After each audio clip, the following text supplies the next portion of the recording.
चोर और कोतवाल दोनों मिल गए और जनता को लूटा।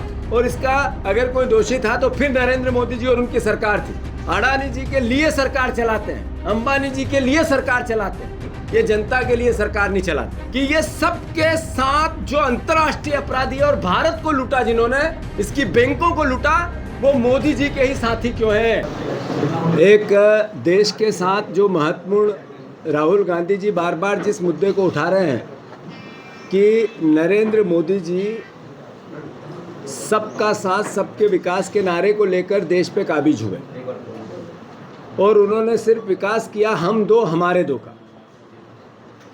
लगातार राहुल जी इस बात को देश की जनता की मूल भावना से जोड़ने के लिए कांग्रेस पार्टी अपनी बात कह रही है। वो चाहे लोकसभा का चुनाव हो, चाहे अलग अलग राज्यों के विधानसभा के चुनाव हो, राहुल गांधी जी ने कहा कि इस देश में मोनोपोली चल रही है, मोनोपोली, और सिर्फ कुछ लोगों को देश का सारा धन दिया जा रहा है। ये एक बार फिर साबित हुआ। साथियों, आपको याद हो 2 साल पहले, 1.5 साल पहले हिडनबर्ग की एक रिपोर्ट आई थी। उसमें भारत के गरीब और मिडिल क्लास के लोगों को शेयर में मैनिपुलेशन के साथ लूटा गया था। जिस तरीके से 20,000 करोड़ रुपए की शेल कंपनियों से भारत में पैसा आया गया और उन्हीं कंपनियों से अडानी जी के शेयर का मार्केट बढ़ाया गया खरीद के, और अल्टीमेटली इस पूरे षड्यंत्र में जनता को लूटने का एक कुचक्र रचा गया, जिसमें भारतीय जनता पार्टी की भी मिलीभगत थी, नरेंद्र मोदी जी की भी मिलीभगत थी। फिर अभी कुछ समय पहले निर्मला बुच, जो सेबी की डायरेक्टर हैं, उन्होंने किस तरीके से अडानी जी को मदद करके उनकी कंपनी से लाभ लिया और चोर और कोतवाल दोनों मिल गए और जनता को लूटा। और इसका अगर कोई दोषी था तो फिर नरेंद्र मोदी जी और उनकी सरकार थी।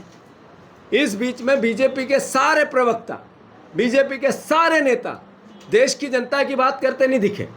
वो बात करते दिखे अडानी जी की, उनके हितों की, उनकी जो अडानी जी अपने हित के लिए मीडिया से बात नहीं कर पाए, वो सब बातें बीजेपी के प्रवक्ताओं ने की। यानी भारतीय जनता पार्टी ने अडानी जी का बचाव किया, उनकी कंपनियों का बचाव किया। इससे साबित होता है कि नरेंद्र मोदी जी के लिए राहुल गांधी जी और कांग्रेस पार्टी जो बात करती है कि हम दो हमारे दो, अडानी जी के लिए सरकार चलाते हैं, अंबानी जी के लिए सरकार चलाते हैं, ये जनता के लिए सरकार नहीं चलाते।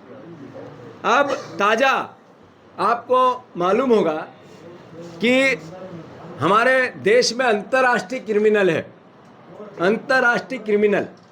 पहले मोदी जी जब आए थे तो कहते थे देश का पैसा लूट के विदेशों में भाग गए लोगों का कॉलर पकड़ के देश में लाऊंगा।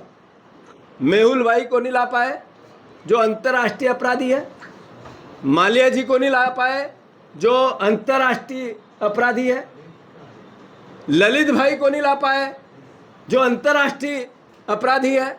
अब इसमें गौतम भाई का नाम जुड़ गया है, जिसके खिलाफ अंतर्राष्ट्रीय अपराध दर्ज हुआ है। ये सब नरेंद्र मोदी के ही दोस्त क्यों हैं?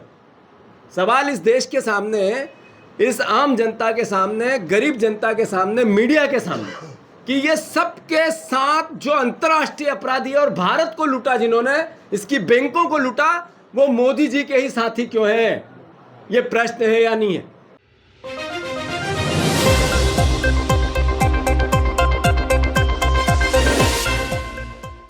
Rabindranath Tagore University, Bhopal, NIRF ranked for 5 consecutive years.